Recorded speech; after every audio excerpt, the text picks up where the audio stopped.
Magandang araw sa inyong lahat. Welcome back to my YouTube channel, NCG Game Yard. Pakita ko lang sa inyo yung pwede kong i-out. Baka may magustuhan kayo. Bago dyan, shout out muna tayo kay grupo ni Muskilab Game Farm.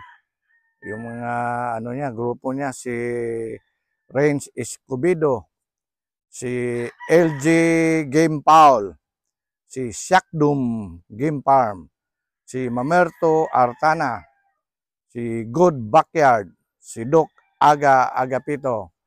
Shout out sa inyong lahat. Salamat sa inyong pagsuporta, lalo na kay Muskilab Game Farm.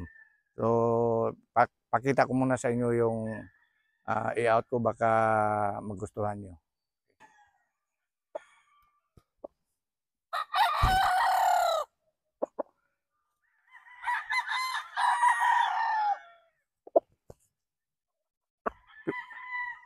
Pure Boston Roundhead ito.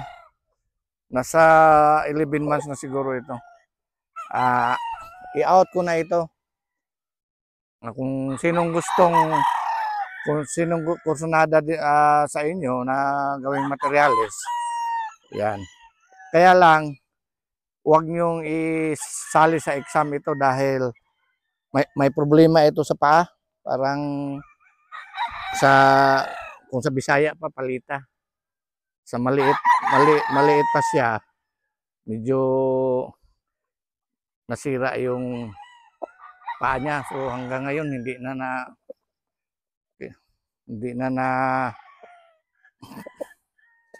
kung sa Bisaya o hindi na naulian. Ayan. Kasi may isang subscriber ako na nag-request ng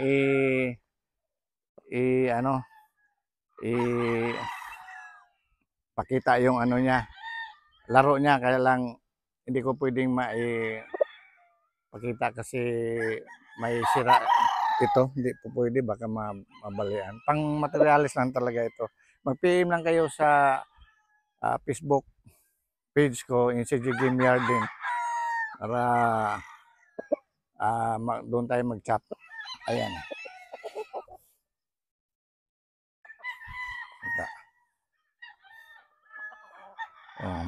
Magandang materialis, pure Boston Roundhead.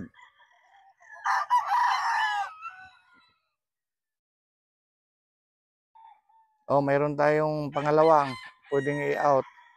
5K by Boston. 5K sweater by Boston Roundhead. Nasa 13 months na ito.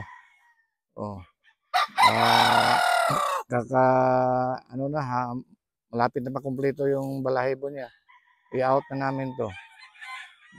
Tamang-tama ito sa December, yung gustong sasali sa exam. Utang na po.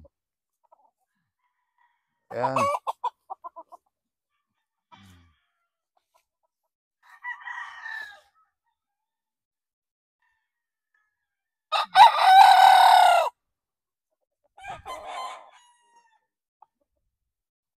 Tama sa...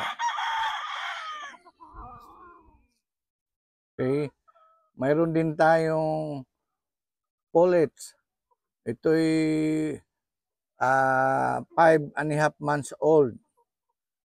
Ang bloodline nito ay 5K sweater by Boston Roundhead at saka Boston Roundhead by 5K sweater. Baliktaran sila. Ayan. 6 na piraso lang i-release ko nito dahil yung isa sira ang niya, kabi ang paa niya, may isang kabi. Ayun kabi.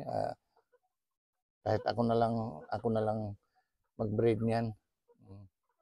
Yung 6 lang, yung walang diferensya sa paa. 6 lang ang pwedeng mai-release. Ayan. Mag-PM lang kayo sa Facebook page ko, NCG Game Yard. Okay? So, hanggang dito na lamang po. Maraming salamat.